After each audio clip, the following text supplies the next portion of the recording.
buenas, bienvenidos un día más al Mañanero de hoy. Vamos a hablar de que no habrá una CBDC. Yo lo siento, pero no tiene pinta.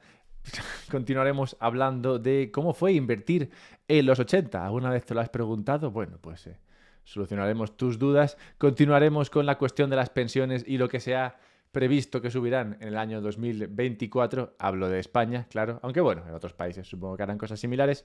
Y finalizaremos con el poder del minero, el nuevo poder que ha descubierto el minero de Bitcoin y una persona que está en Twitter, una persona interesante. Y ya está, lo dejo ahí. Luego veremos de quién se trata. Bien, comencemos con no habrá una CBDC.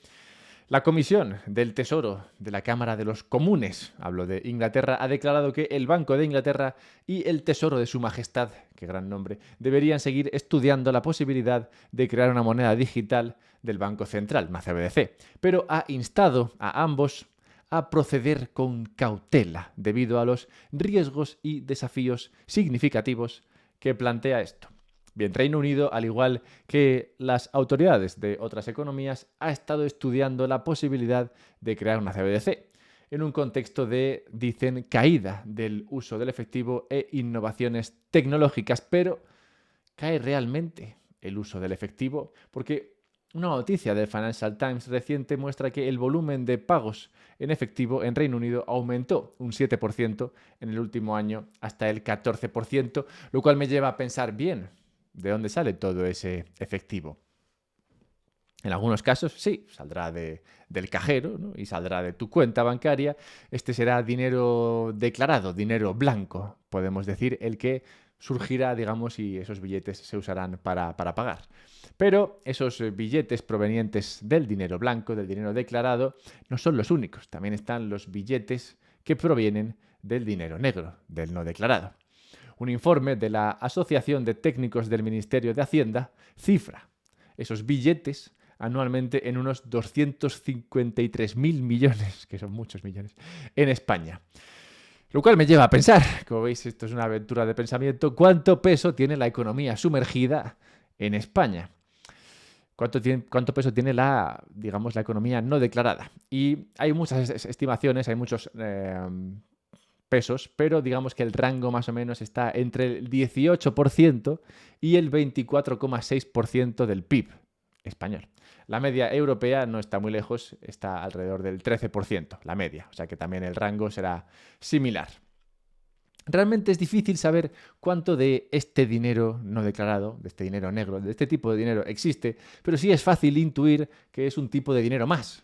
Un tipo de dinero que compite con los demás dineros que existen en la economía. Y este siendo uno que se emplea en contratar servicios y comprar productos, en mantener la economía funcionando, igual que el resto de dineros. Por tanto, me pregunto, volviendo al comienzo, si será esta la preocupación principal, no ya del Banco Central, sino de los políticos de los países que tendrían que lidiar con las consecuencias de que todo el dinero negro dejase de poderse usar en el país y todo el dinero pasase a ser dinero blanco, dinero que proviniese de ese, que estaría en la forma de CBDC y que proviniese siempre de dinero blanco, claro. Porque si creas una CBDC, independientemente del proceso más o menos gradual que te lleve a ello, tendrás un impacto en todo ese dinero negro, que no se podrá blanquear fácilmente, y en toda esa actividad que no tiene tampoco un blanqueamiento fácil, por así decirlo. Claro, hay ventajas de poner una CBDC y eliminar toda esta economía sumergida y dinero negro. Entre las ventajas, por ejemplo, estaría mayor transparencia y mayor sector formal.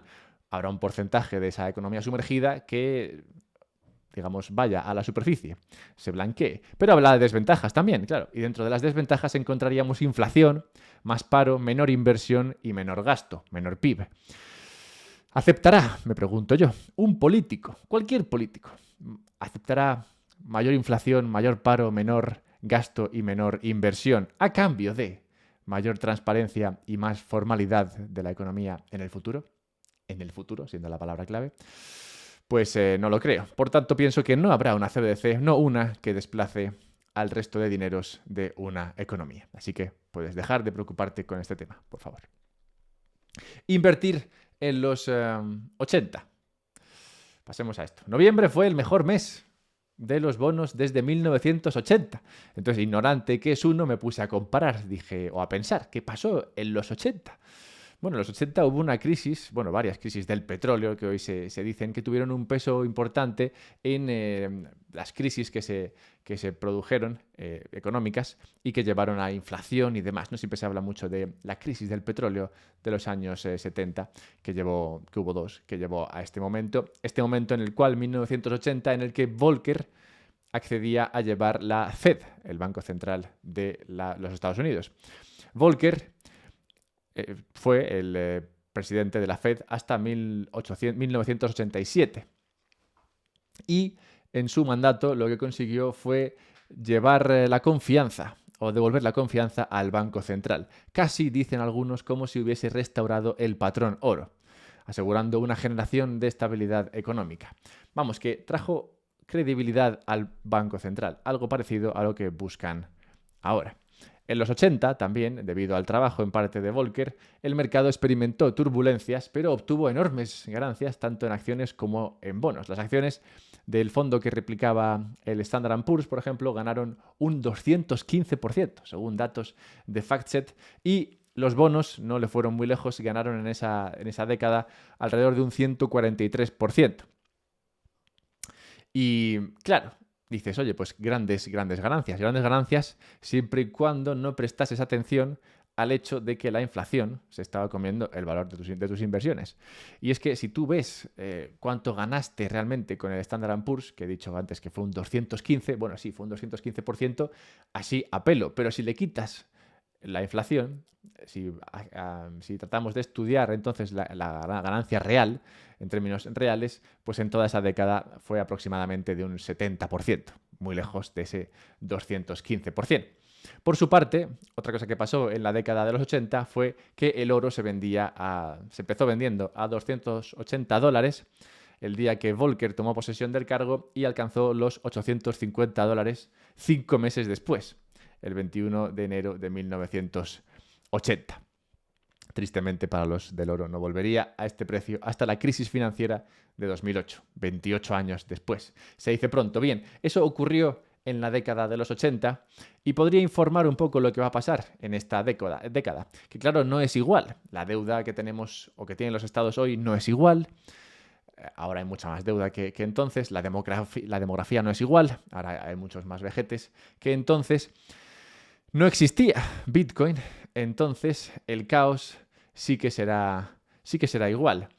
Y me pregunto si un actor importante dentro de ese caos será precisamente uno de los países más beneficiados del petróleo, que como decía fue detonante, al menos a los ojos de algunos, de esa crisis de los años 70. Y es que Qatar se está rumoreando que podría ser un gran inversor en Bitcoin.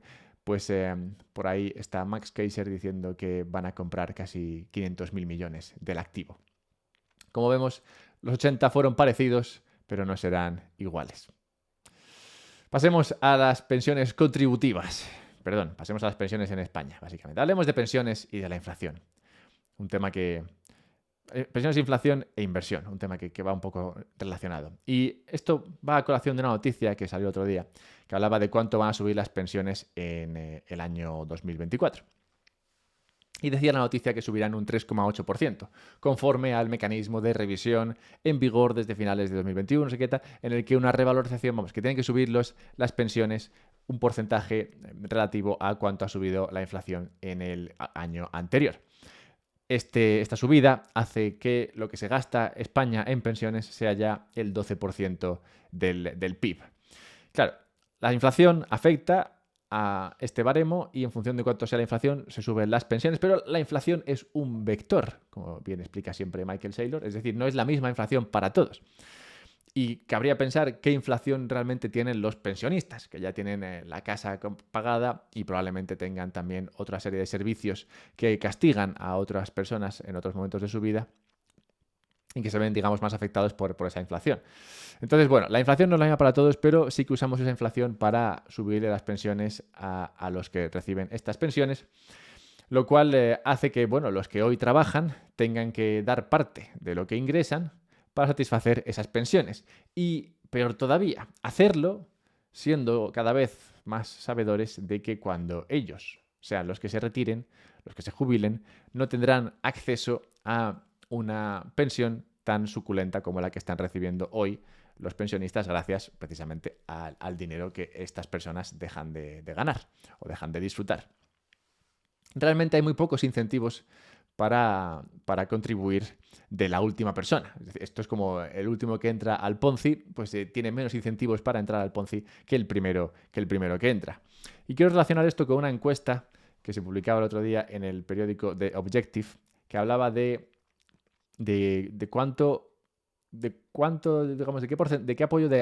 qué porcentaje de votantes a los diferentes partidos españoles están de acuerdo con la intervención estatal.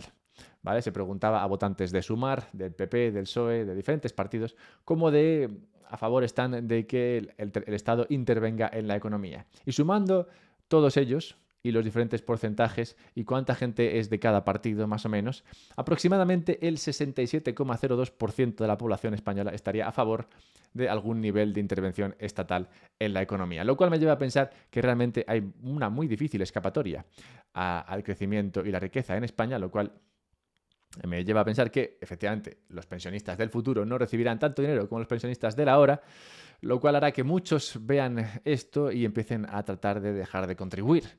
Porque ¿quién quiere contribuir a un sistema que está quebrado? Bueno, pues muchos lo verán y se irán a donde puedan, a Bitcoin o a otro país. Interrumpo brevemente la emisión antes de hablar de Ocean Pool y una persona muy interesante que acaba de entrar en Twitter para hablaros brevemente de tres cosas. Lo primero es que puedes compartir esto para que llegue a más gente. Lo segundo es que ha salido un libro publicado por Oliver Astorquiza, no sé cómo se dice realmente, Astorquiza. Es que estos apellidos vascos siempre se me lían. Bueno, ha salido un libro en 3 partes que habla de 10 preguntas sobre Bitcoin, lo cual, como son 3 partes, pues son realmente 30 preguntas sobre Bitcoin. En la primera parte de esta entrega, que ya está, por cierto, todo publicado, o sea, no hace falta esperar al final de la trilogía, todo el mundo sabe cómo acaba. Bueno, pues en la primera parte se tratan cuestiones como el anonimato, la custodia de monedas, la seguridad y los sitios web falsos. Bueno, se tratan cuestiones básicas sobre Bitcoin que cualquier persona que tenga preguntas sobre este activo pues le gustaría responderse en algún momento. Bueno, pues este libro digamos que toca 30 de ellas, las 30 más comunes. Bueno, este libro está en Amazon ya, así que puedes comprarlo. Dejaré un enlace en la descripción. Yo salgo por ahí en los créditos, sale también Lunaticoin, sale gente simpática. Así que si tienes preguntas, dudas que te empezarán a surgir conforme Bitcoin sube de precio, pues ahí está el libro.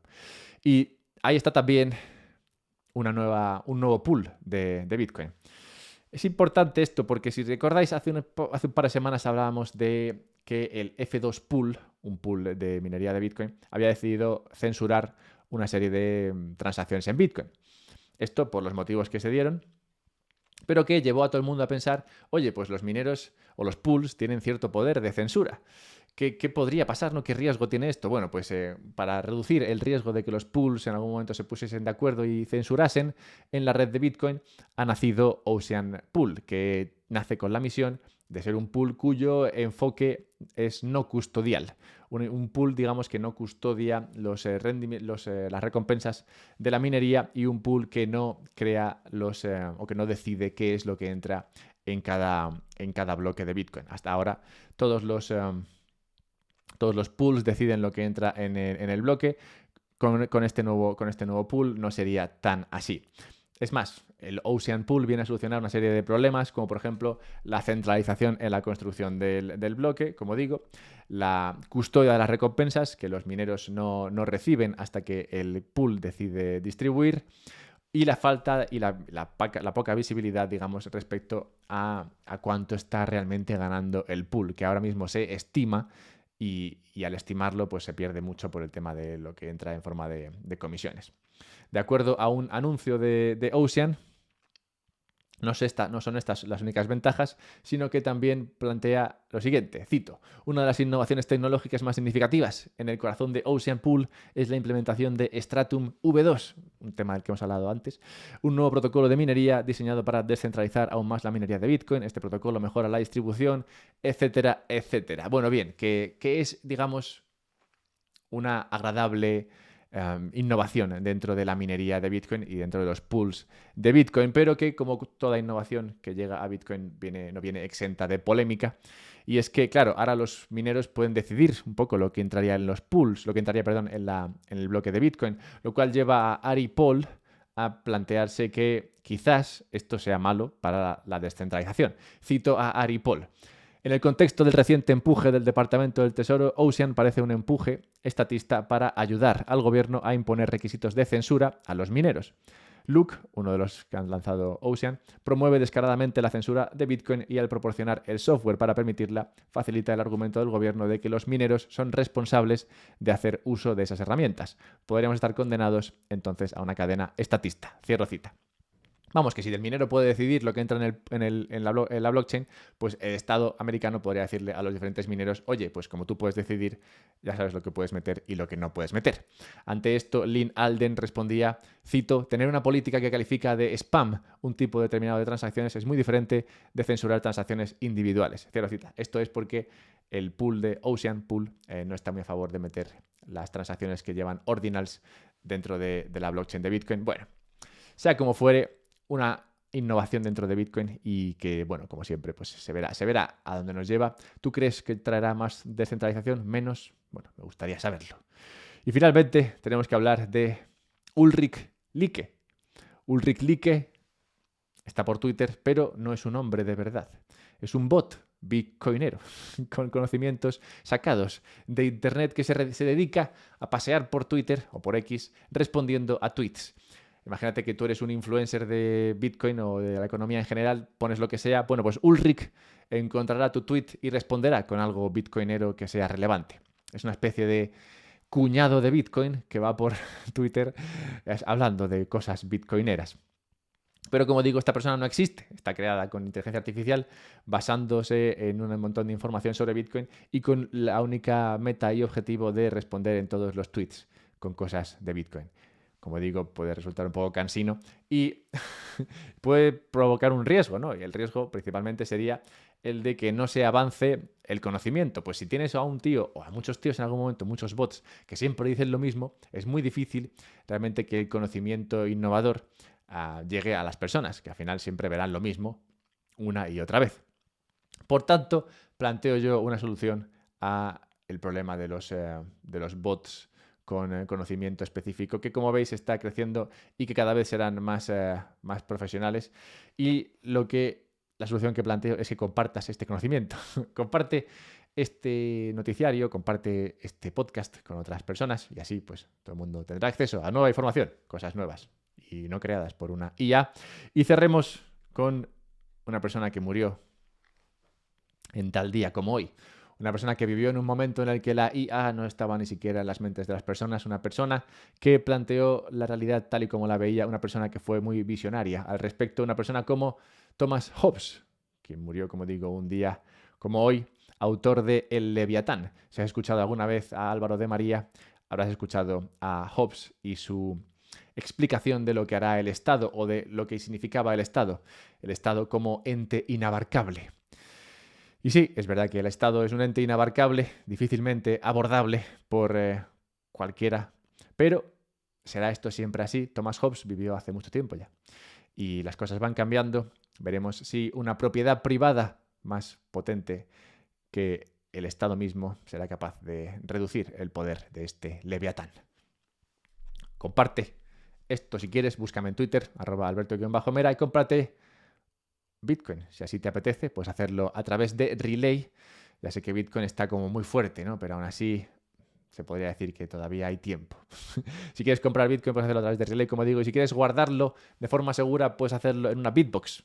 Cómprate una Bitbox con un descuento en la descripción de este podcast. Y nada, pasa un buen día.